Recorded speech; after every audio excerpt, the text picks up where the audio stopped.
Coucou la compagnie. Coucou. On espère que vous allez tous très bien. Aujourd'hui, on se retrouve pour le 13e jour du calendrier de l'Avent.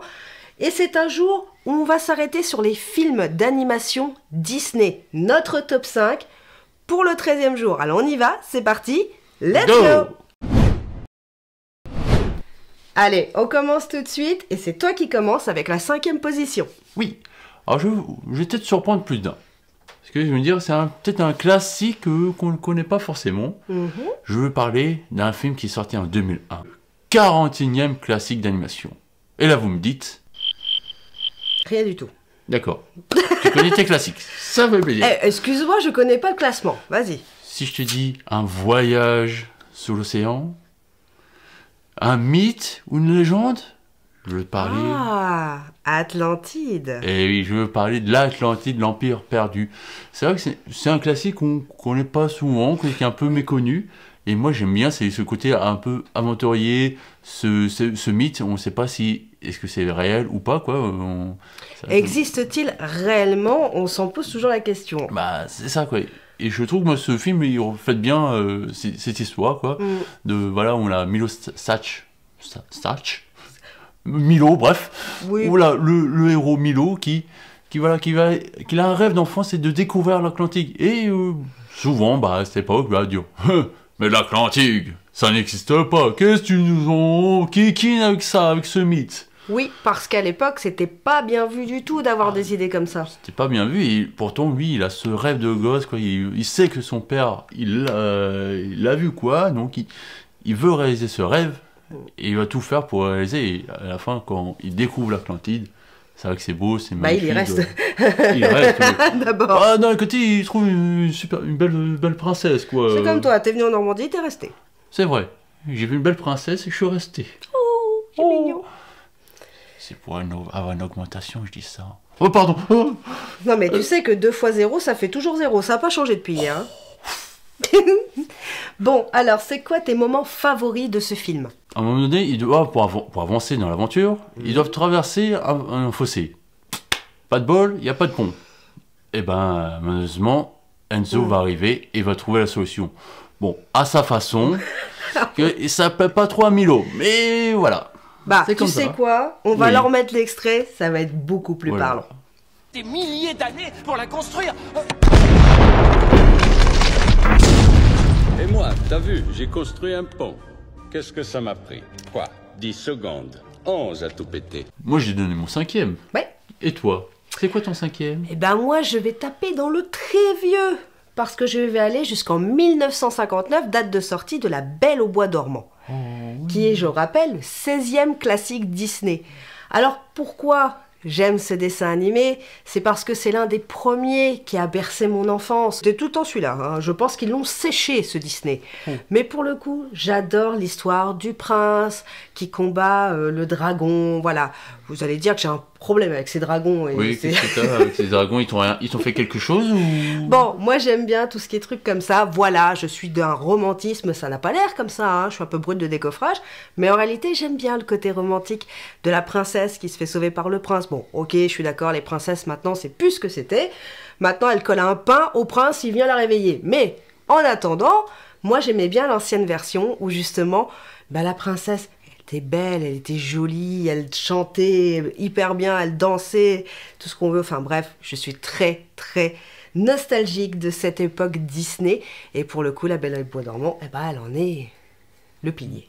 Mais du coup, dans ce film, c'est quoi ton passage préféré? Quel passage j'aimerais bien? Ah, le moment où Maléfique dit « Vous ne l'avez pas trouvé » et que l'autre annonce qu'ils ont cherché un bébé pendant 16 ans. À un moment donné, ils sont teubés. Mais j'adore ce passage parce qu'il m'a toujours fait rire, en fait. Tu vois les gargouilles qui ont cherché pendant 16 ans un bébé. À quel moment? Enfin, si vous vous souvenez pas trop de ce passage-là, je vous le mets maintenant. Êtes-vous certain d'avoir cherché comme il faut. Oh, ça oui, ah oui, on l'a fouillé partout. Ah oui, Dans la ville, les jardins, la forêt, les montagnes. ouais, partout dans les montagnes, et les forêts, et les jardins, et les maisons, et tous les berceaux. Les berceaux. Ah, ça pour sûr, il en a vu des berceaux. Les berceaux. As-tu entendu ça, mon mignon? Donc, depuis 16 ans, ils m'ont cherché un bébé.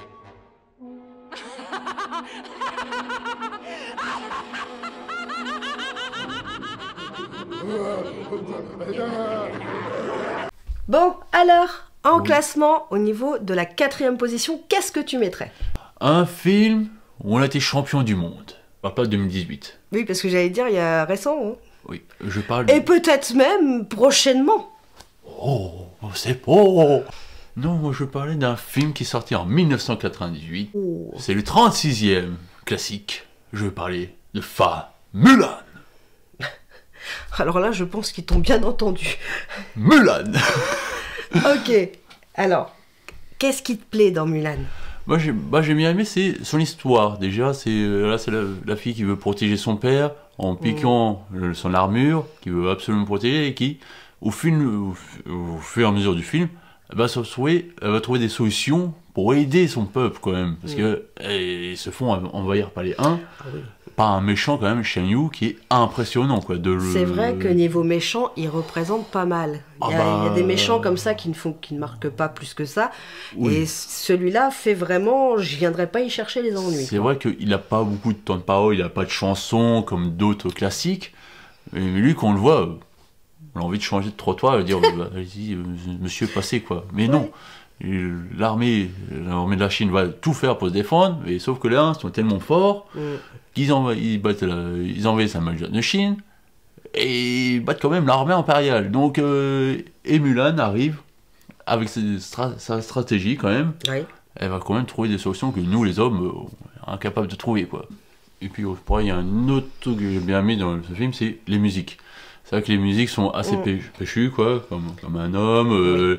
Même les musiques instrumentales, quand Shen Yu arrive, ça envoie du lourd quand même. Quel est ton passage préféré dans ce film? Eh ben, c'est un petit passage humoristique. C'est sur la fin, quand Mulan rentre dans son village, et que vous avez la grand-mère qui dit « Oh, mais finalement, pourquoi elle nous ramène une épée ? Il faut ramener quelqu'un, hein. Il faut ramener un gars. Je sais pas. Non. Moi, je veux des petits-enfants, quoi. » Et c'est surtout la phrase d'après, quoi, qu'il dit, qui m'a scié, quoi. Attends, on va leur mettre l'extrait. Ouais. Bravo, ta fille nous rapporte une épée.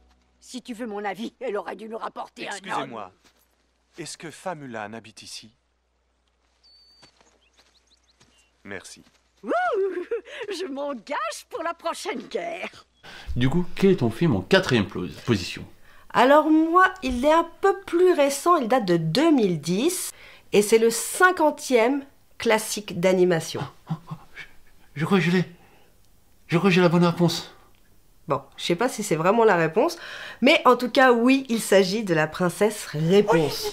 Alors pourquoi? Parce que tout simplement, j'aime son côté un peu faux-folle. On va être franc, je surkiffe son humour, son peps.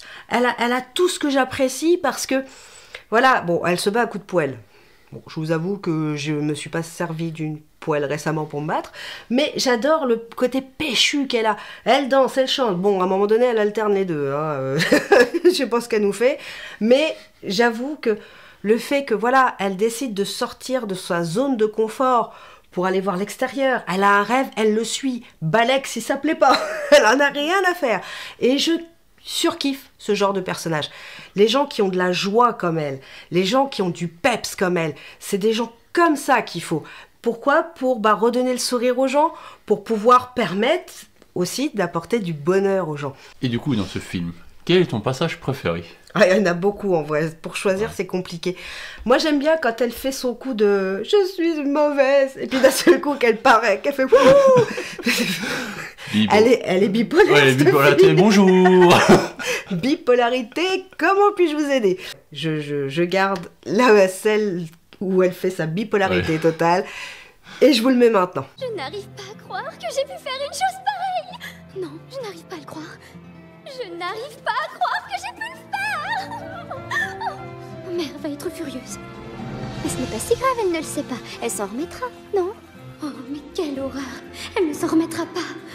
Quelle joie, quel bonheur!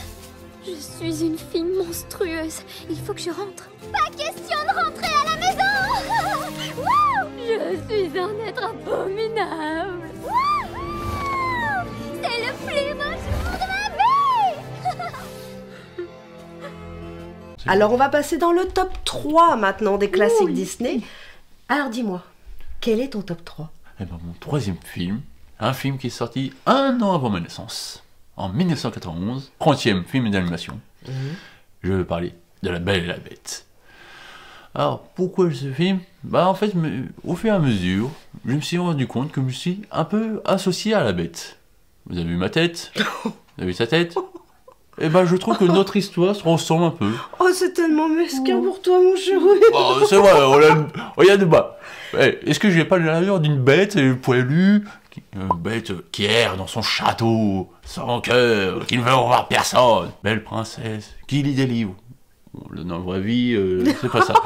C'est pas vrai? Bah, quand on s'est rencontrés, t'étais pas là avec un livre Ah dans les non, mains. j'étais pas avec un livre, j'étais avec une caméra. Nouvelle version de Belle 2.0, bonjour. Nouvelle version, j'avoue. Mais je veux dire, c'est, voilà, je m'associe à ce personnage parce que c'est pareil, voilà, elle est venue, elle a ouvert mon cœur, elle a vu, après, sous cette carapace, il y avait un cœur qui battait. Ouais. Ok. Et... Non, moi je crois que je vais retourner dans ma tour. Tu veux ta rose? Alors, dis-moi, est-ce qu'il y a des passages ou des... Voilà, est-ce qu'il y a un passage qui t'a retenu un peu plus l'attention que peut-être un autre? C'est vrai que c'est difficile, ce passage, parce qu'il y en a tellement. Moi, c'est vrai que les musiques, c'est vrai que les musiques sont attrayantes. Et... je sais...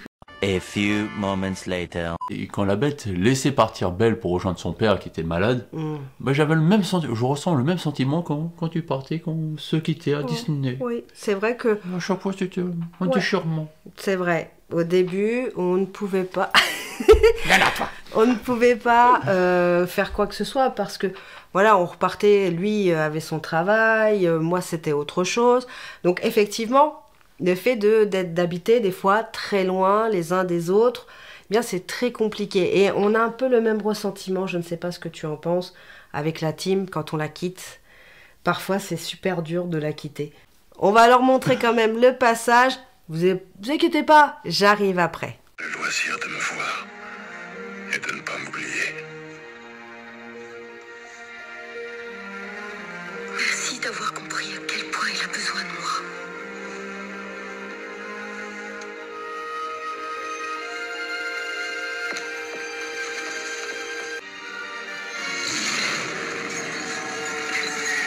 Moi j'étais mon troisième. Mais toi, quel est ton troisième film préféré? Alors, moi, il date de 92. Alors, c'est pas très très loin du tien. Toi, c'était en 91. Et ben moi, c'était en 92. Avec Aladdin. C'était le 31e classique d'animation. Et pour le coup, celui-ci, moi, je l'ai adoré. Alors, c'est pareil, c'est un que j'ai séché comme jamais dans ma bibliothèque DVD. Enfin, à l'époque, c'était des cassettes, c'était des VHS qu'on regardait. Et c'est vrai que moi, j'ai adoré l'histoire parce qu'un jeune traité de vaurien, presque, oui, traité comme un vaurien qui, pour la plupart des gens, avait aucun avenir, se retrouve propulsé avec un génie à la tête d'un palais, oui, voilà. Et j'aime le côté où il y a Jafar qui essaye de maîtriser le sultan, mais en réalité, il n'y arrive pas parce que Aladdin, qui était traité comme un vaurien, arrive à faire voir la vraie personne. Et ce genre de serpent, comme à Jafar, il y en a partout. Et ce type de personne, j'avoue que je ne peux pas les carrer. Je suis bien content qu'Aladin l'ait bien piégé. Ah, parce que... je suis un serpent. Alors, en ce qui concerne de choisir un passage, ça va être très compliqué. C'est quoi ton souvenir marquant dans ce film? Moi, j'aime bien le passage où le génie entre en jeu. Parce que quand il se présente, on est d'accord, c'est une catastrophe. Mais quand il le sort de la grotte et qu'il le change en prince, où Abu passe d'un chameau à un éléphant à tout ce qu'on veut, je trouve ce passage-là très sympa et très drôle. Et d'ailleurs, est-ce qu'on peut le voir dans ce passage qu'il est Abu? Oh, j'en peux plus. Bon, je vous mets le passage comme ça, vous allez me dire ce que vous en pensez. J'adore ça, muy macho. Cela dit, il manque quelque chose. Essayons d'avoir une idée de génie. Un moyen de transport, bien sûr. Excusez-moi, King Kong. Qui, par ici. Le voici. Et qui est-il de mieux pour faire une entrée en fanfare dans un grappin qu'un grand, qu'un merveilleux, qu'un tout nouveau Samo. Méfie-toi, ça crache. Non, c'est pas encore ça. Non, toujours pas ça. Non, attends. Ça y est. Et ça là, limbo, rimindimbo. Ah, bah tiens, pour une fois, je me suis pas trompé.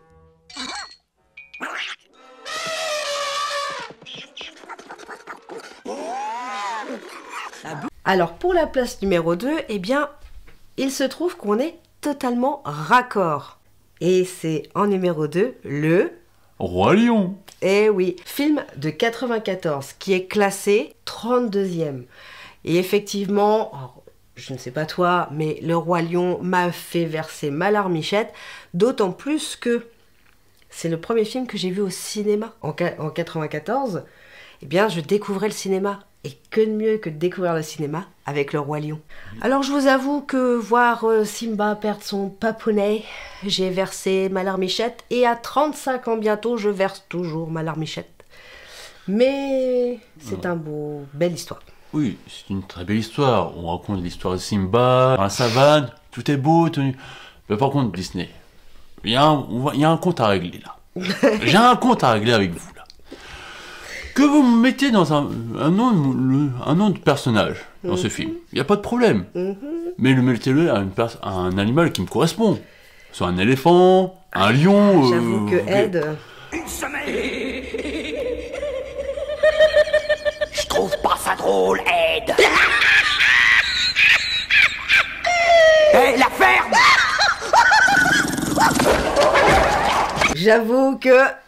Est-ce que génère des ressemblances? On est d'accord? Je vais aller chercher du coca, moi. Tu ne ressembles pas à une hyène, je te rassure. Mais le côté totalement abruti de Ed dans ce film te va très bien. Oh, ça clash. Ok. Bon, moi, j'ai trouvé un autre passage qui te correspond bien. Un passage où il faut pas t'énerver. Si on t'énerve, tu fonces dans le tas et on ne pourra pas t'arrêter. Mais bon, ça... Hé, qui c'est ce porc? C'est à moi que tu parles. Oh, il le traite de porc. C'est à moi que tu parles. Erreur fatale. C'est à moi que tu parles. Ça va chauffer. On m'appelle Monsieur Porc.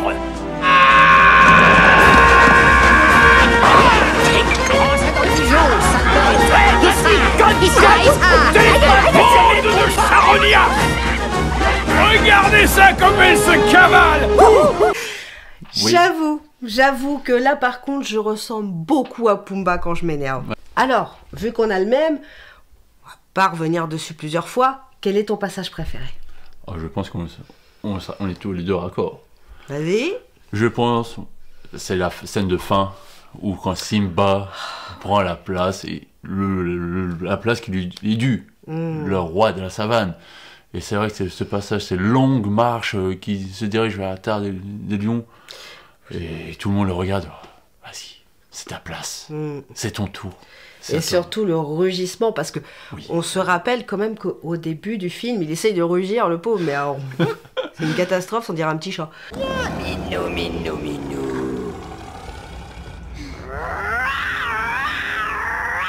Oh, tu miaules. Donc forcément, quand il arrive et qu'il sort son d'un coup, il envoie du lourd, le garçon. Ça envoie du pâté. Rafiki qui dit c'est l'heure. Et effectivement, ce passage-là est magnifique. C'est l'heure.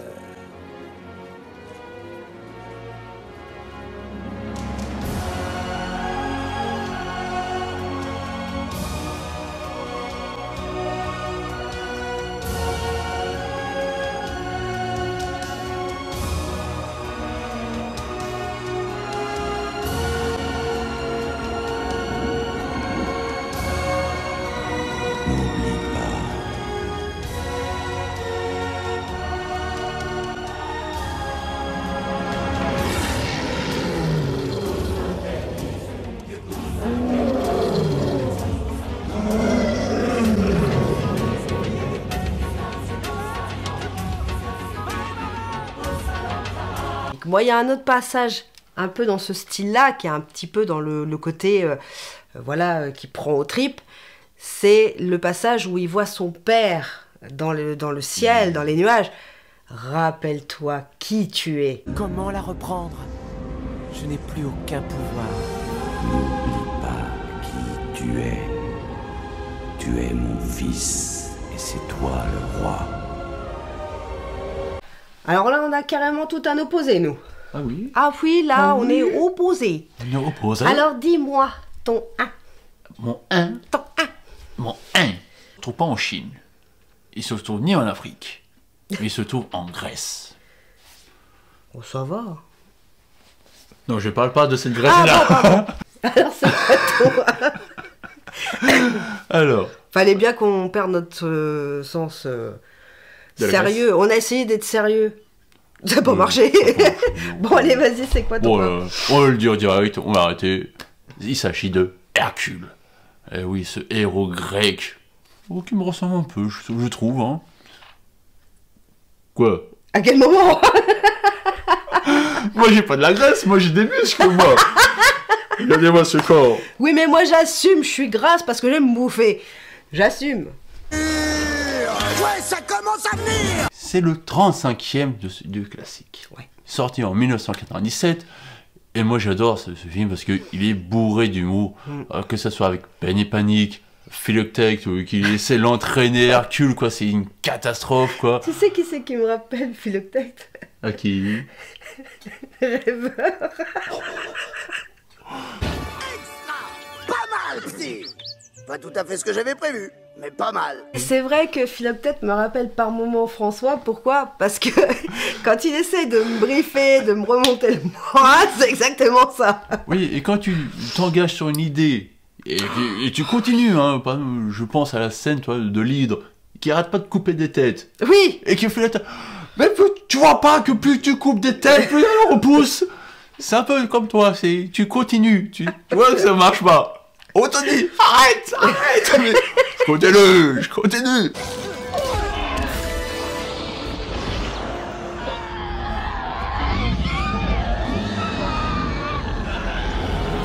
Tu vois donc pas que plus tu lui tranches la tête, plus elle s'entête. Et tu vas t'arrêter à un moment donné?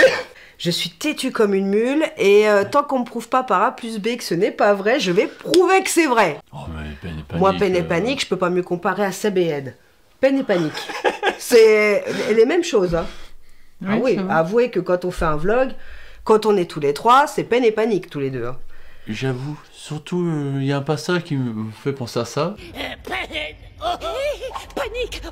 Aux ordres, votre horreur! Bien. Pour le coup, j'avoue, je suis Hadès dans cette scène-là, et Pen et Panique, c'est les deux. Voilà, là. surtout quand t'es en montage, en train de monter sa vidéo, et qu'elle voit qu'on fait les conneries derrière, mais c'est pas possible. Il y a des fois, vous savez, je n'ai pas la vidéo, enfin, j'ai pas le retour caméra, ou j'ai pas...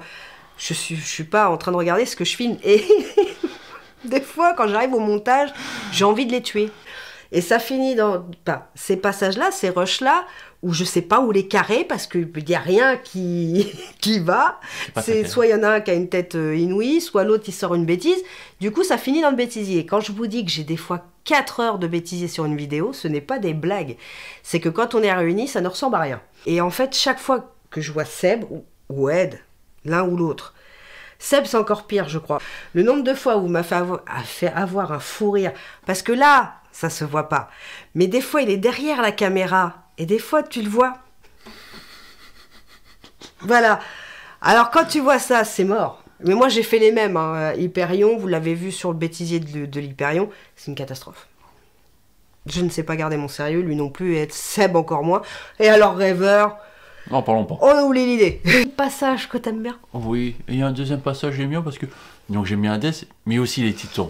Moi, j'aime bien leur façon, la tête qu'ils ont, les Titans. Mais sauf que, ils ont le physique, mais ils ont pas de tête, hein, je trouve, le Titan. Et les gars, et le lynx, ça pas plutôt par là? Moi, j'ai donné mon number one.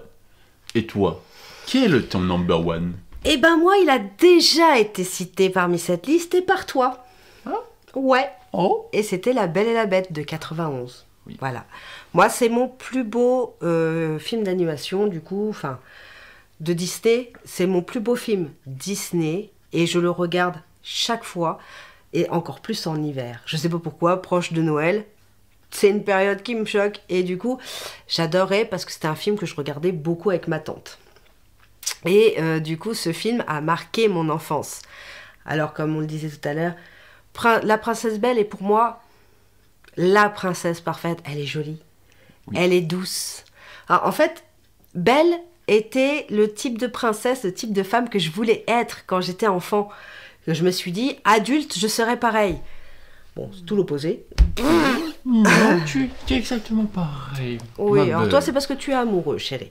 Et la bête va évoluer avec elle. Il va apprendre à lire, il va apprendre plein de choses. Et du coup, il se retrouve à changer d'attitude envers la belle et la belle changer d'attitude envers lui. Après, il y a des passages tendres, romantiques, quand ils dansent tous les deux dans la salle de bal. C'est magnifique. Et au final, ça finit bien. Il se transforme en prince charmant.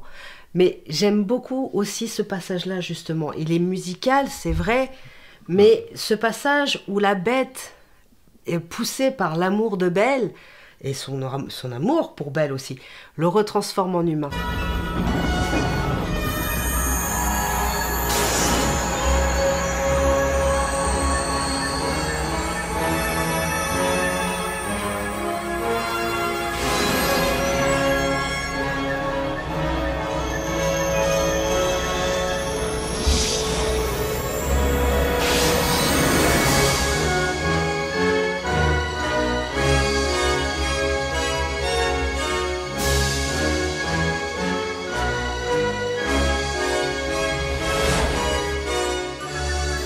J'aime les histoires comme ça.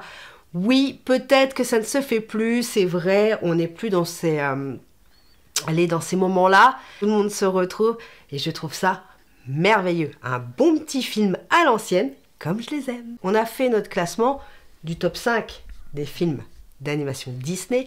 Vous vous doutez bien qu'on va faire une suite. Bon, pas tout de suite. On va s'occuper des top 5 des films Pixar, parce que je sais que mon petit nounours, tu adores les films Pixar. Donc on va s'en occuper, mais ça sera pour une autre journée. Qu'est-ce qu'on fait demain ? On va s'occuper d'un autre top 5 qui m'a été demandé par mon petit ratatouille. Demain, on va s'atteler au top 5 des attractions disparues de Disneyland. Je vais pas les citer là, parce que sinon ça va spoiler. Mais on se retrouvera demain pour un nouveau top 5 des attractions disparues. Allez, sur ce, bisous les loulous, gardez le sourire. Mouah!